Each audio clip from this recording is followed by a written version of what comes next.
and welcome to the update. I'm Michelle Stevenson. Well, Liberal leader Peter Dutton denies he's playing politics over reports that Russia's lobbied Indonesia to base aircraft at one of its military bases. Both Russia and Indonesia have poured cold water on the reports, insisting they're not true. But Mr Dutton says the public deserves answers. I want to make sure that the Australian people understand the risks in our region and over this period of time. The Prime Minister wants to pretend that it's not the reality, but when he says that we live in the most precarious period since the end of 1945, these are exactly the things that he's talking about, but his leadership is too weak to go any further to explain it to the Australian people. Prime Minister Anthony Albanese, meantime, says the opposition leader has failed to get his facts straight. Yesterday you saw the contrast between a government that deals with our neighbours and deals internationally in a diplomatic way, that doesn't leap to conclusions, that doesn't dial it up to 11, which is what Peter Dutton does. The coalition maintains people should be allowed to use part of their superannuation to get into the housing market. The opposition's Michael Sukkar and the government's Claire O'Neill have debated the issue ahead of next month's election. Labor argues allowing people to use their super to fund a deposit will damage their retirement savings.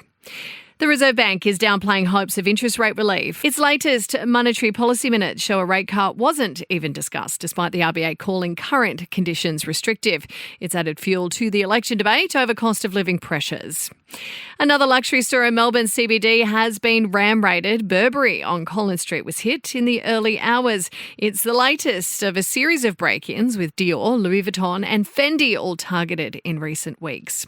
And Royal Lifesaving Australia is warning the Easter long weekend is a known period of heightened drowning risk. 118 lives have been lost to drowning during the holiday over the past 20 years. Sport and entertainment next. To sport, and GWS forward Jake Stringer has declared the Giants can win the premiership this year. The Giants face Adelaide on Saturday, with both clubs sitting inside the top 8.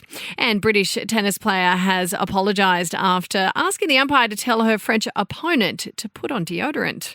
In your entertainment news now, Tyra Banks has revealed why she decided to move to Australia. 3 countries that eat the most ice cream: America, New Zealand, and Australia. So I was like, I'm happy here, and they love to eat some ice cream, so are we going to do this, family? The supermodel, who lives in Sydney, also owns an ice cream company with her product made here. Now, despite copping criticism for her space trip on Blue Origin, Katy Perry has seen an uptick in downloads of her music. The singer's 2011 hit last Friday night, landing at number 142 on the global Spotify chart. And Pamela Anderson's been photographed sporting a drastic new look as she films her latest project in Australia. The former Baywatch star debuting a blonde bob for the Disney film she's shooting here. That's the latest from the Nova Podcast News team. We'll have another episode of The Update for you tomorrow. I'm Michelle Stevenson.